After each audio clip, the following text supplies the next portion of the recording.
Oportunidad ng Philippine halal industry sa global market, ating pag-uusapan kasama si Alim Siddiqui Giapal, Program Manager ng Halal Industry Development ng Department of Trade and Industry. Sir Alim, magandang tanghali po. Hi Nina, magandang tanghali at magandang tanghali rin po sa ating mga tagapanood at taga-subaybay sa Bagong Pilipinas. Sir, una po sa lahat, maaari niyo po bang ipaliwanag kung gaano kalaki ang oportunidad ng mga halal products sa bansa pagdating po sa global market at paano po natin tinututukan ito sa ngayon? Yes Nina, napakalawak po ng sakop ng global market ng halal industry. Sa katunayan po, tumatayo na po around $7 trillion yung size ng global market. And that also is influenced by the fact na ang population po ay ng Muslim sa buong mundo ay umaabot na around 1.9 billion.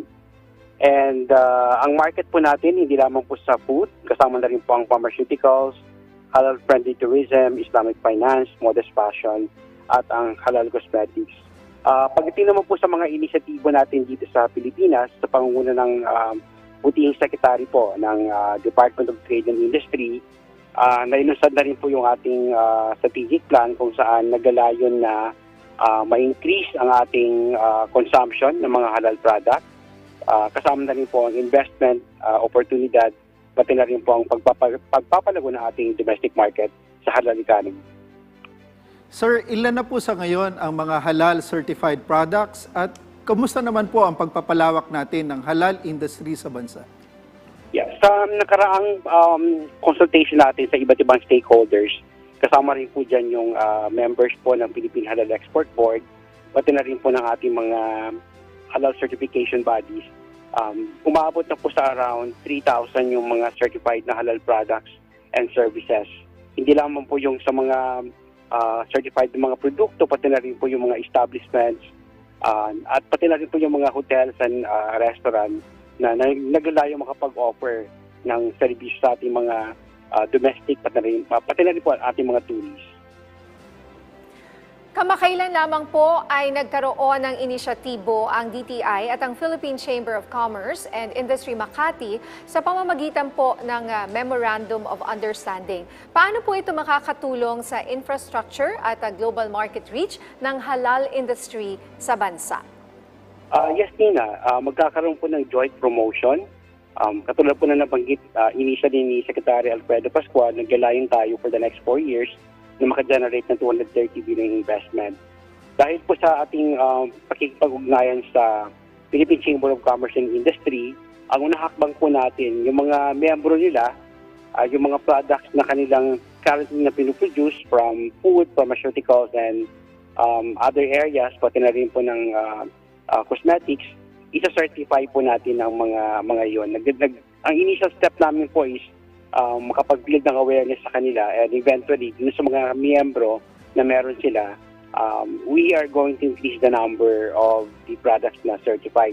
In fact, sa calculation namin, meron ng around 900 to 1,000 na mga produkto na we aim to certify as halal this year po, itong 2024.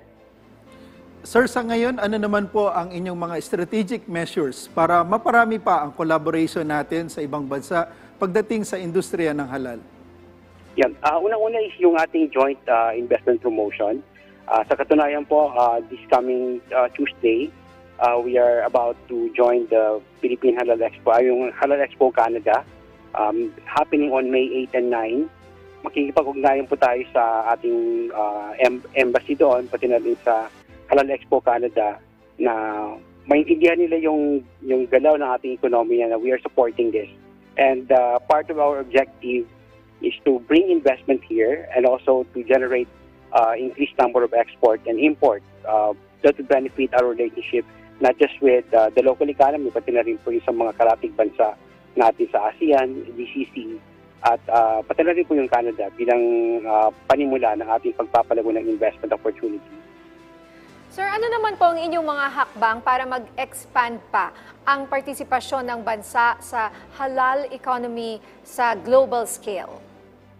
Yeah, una-una, Nina, we wanted to have yung nabanggit nga po ng ating presidente sa iba't ibang mission na dinadaluhan nila is yung whole of government approach or whole of ecosystem approach. Kinakailangan po isang move yung gagawin ng lahat po ng miyembro ng Philippine Halal Export Board. Kasama rin po natin dyan ang Department of Tourism, Department of Health, Department of Foreign Affairs, Department of yung DTI po, being the chairperson, the National Commission of Muslim Filipinos. So kinakailangan po, ang strategiya natin is to be collaborative. Kasama natin, kumbaga po, isa pong united engagement yung mga plataforma ng bawat ahensya. And pangalawa po is to make our product and services competitive. Kinakailangan din po yung integridad ng ating mga produkto na competitive sa global market. Kumusta naman po ang lagay natin ngayon pagdating sa halal exports sa mga Islamic countries? At paano din po ninyo ito palalakasin sa mga non-Muslim communities? Yes, last year po sa ginawang Gulf Food 2023, nakapagtalaga tayo ng more than $50 million na export. Nandun din po tayo sa nakaraang Gulf Food itong 2024, and we intend to increase the number. So kinakailangan po yung ating aktibong partisipasyon sa lahat po ng mga expo. Katulad na nabanggit natin kanina, malaki pong hakbang na gawing palakasin yung ating Halal Friendly Philippines campaign at ma-increase din po yung kaalaman ng ibang nasyon, katulad na nabanggit natin kanina, na makilala yung ating mga produkto na competitive. We need to establish the integrity and competitiveness of our brand as a halal-friendly destination. Alright, maraming salamat po sa inyong oras, Alim Siddiqui Gyapal, Program Manager ng Halal Industry Development ng DTI.